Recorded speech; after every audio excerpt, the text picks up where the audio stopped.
Você já se perguntou qual foi a origem da primeira briga entre irmãos? Aquele sentimento de ciúme, de inveja, que às vezes surge sem que a gente espere? A história que vou te contar hoje não é apenas um relato antigo.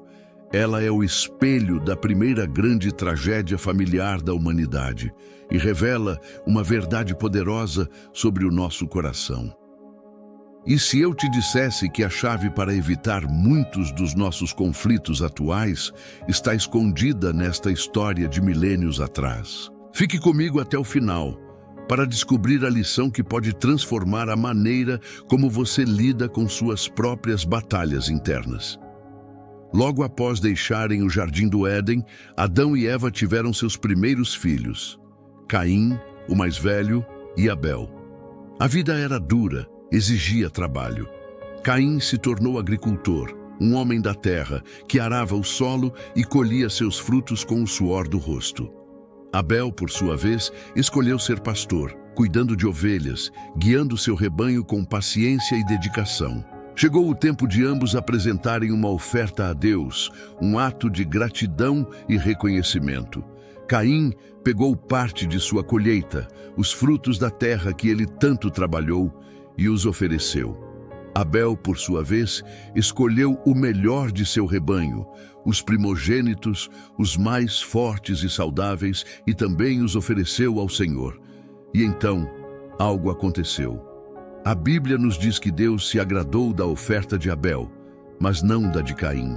Imagine a cena. Dois irmãos lado a lado, e um é aceito enquanto o outro é rejeitado. O que Abel fez de tão diferente? A questão não estava no tipo de oferta, se era fruto ou animal, mas na atitude do coração. Abel ofereceu o seu melhor, a primícia, com um coração sincero e cheio de fé. Caim talvez tenha oferecido apenas por obrigação, com um coração dividido, sem entregar o seu verdadeiro eu naquele gesto. A reação de Caim foi imediata e visceral. Seu rosto se fechou. A raiva e o ciúme começaram a queimar por dentro. Ele não conseguia entender por que seu irmão foi favorecido. Em vez de olhar para si mesmo, para sua própria atitude, ele olhou para Abel com inveja.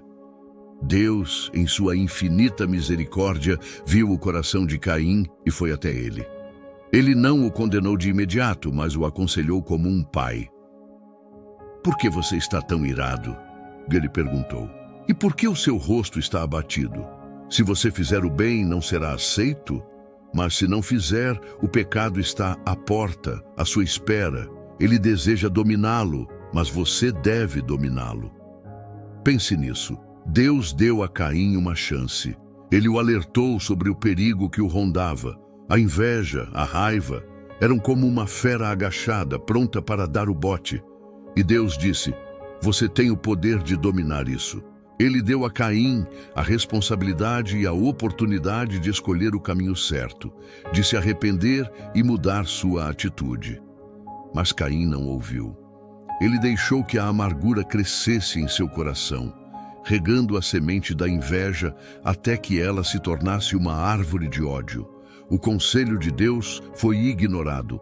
A fera que estava à porta foi convidada para entrar. E então o impensável aconteceu. Caim chamou seu irmão Abel para o campo. Talvez Abel tenha ido de forma inocente, sem imaginar o que se passava na mente de seu irmão. Ali, sozinhos, longe dos olhos de seus pais, Caim se levantou contra Abel e o matou. O primeiro ato de violência entre irmãos. O primeiro sangue derramado na nova terra. A inveja se transformou em assassinato. O ciúme deu à luz à morte. O silêncio que se seguiu deve ter sido ensurdecedor. O agricultor, aquele que deveria cultivar a vida da terra, tirou a vida de seu próprio irmão. Então, Deus voltou a falar com Caim. "Onde está seu irmão Abel?" A pergunta não era por falta de conhecimento. Deus sabia exatamente o que tinha acontecido. Era mais uma chance para Caim confessar, para se arrepender. Mas a resposta de Caim foi fria, cheia de desafio e indiferença. "Não sei. Acaso sou eu o guarda do meu irmão?" Com essa resposta, Caim não apenas mentiu para Deus, mas também negou uma das verdades mais fundamentais da existência humana. Sim, somos responsáveis uns pelos outros. Somos guardas de nossos irmãos. A terra que bebeu o sangue de Abel não pôde mais se calar. Deus disse a Caim: "O que você fez? A voz do sangue do seu irmão clama a mim desde a terra." A consequência foi severa. A mesma terra que Caim cultivava agora o amaldiçoava.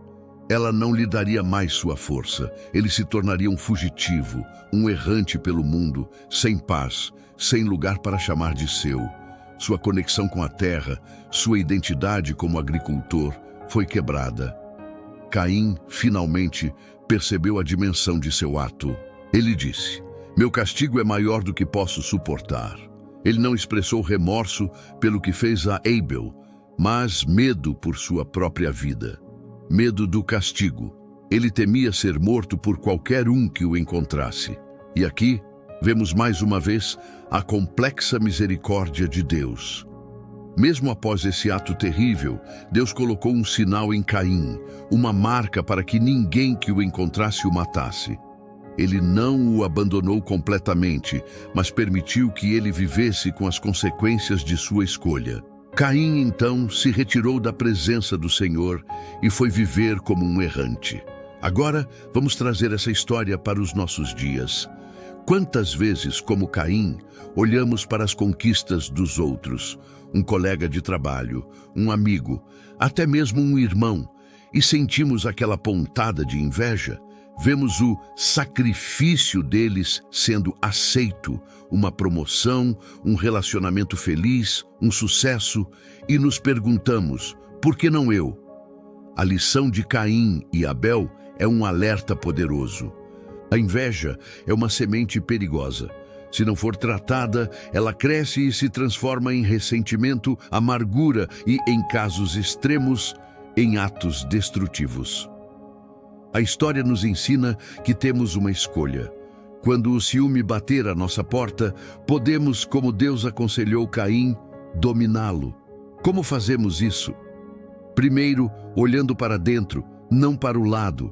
Em vez de comparar nossa jornada com a dos outros, devemos focar na qualidade da nossa própria oferta. Estamos dando o nosso melhor em tudo o que fazemos? Nosso coração está no lugar certo? Estamos agindo com sinceridade e integridade? Muitas vezes, a raiz da inveja é a insatisfação com nossas próprias atitudes. Segundo, precisamos aprender a celebrar o sucesso dos outros. A vitória de um irmão não é a nossa derrota. Em uma família, em uma comunidade, em uma igreja, o sucesso de um membro deveria ser motivo de alegria para todos. Quando nos alegramos com os que se alegram, quebramos o poder da inveja. E por fim, a pergunta de Caim: sou eu o guarda do meu irmão? A resposta do Evangelho, a resposta do amor, é um retumbante sim. Sim, somos responsáveis por cuidar uns dos outros, por proteger, por encorajar. Quando vemos um irmão caindo na armadilha da raiva ou da amargura, nossa função não é julgá-lo, mas, como Deus fez com Caim, alertá-lo com amor, oferecer ajuda e mostrar um caminho melhor. A história de Caim e Abel não é apenas sobre um crime antigo. É sobre a batalha diária que acontece dentro de cada um de nós. A batalha entre a inveja e a gratidão, entre o egoísmo e o amor ao próximo, entre ouvir a voz do ressentimento ou a voz de Deus que nos chama a dominar o mal e a escolher o bem. Que possamos aprender com essa tragédia e escolher sempre ser o guarda do nosso irmão. Muito obrigado por ter ficado comigo nesta jornada profunda pela primeira história de família da humanidade. Se essa mensagem tocou seu coração e te trouxe uma nova perspectiva, deixe seu like para que mais pessoas possam recebê-la. E não se esqueça de se inscrever aqui no canal Mistérios da Fé, para continuarmos desvendando juntos as poderosas lições escondidas nas Escrituras. Que Deus abençoe imensamente a sua vida e a sua família. Até a próxima história.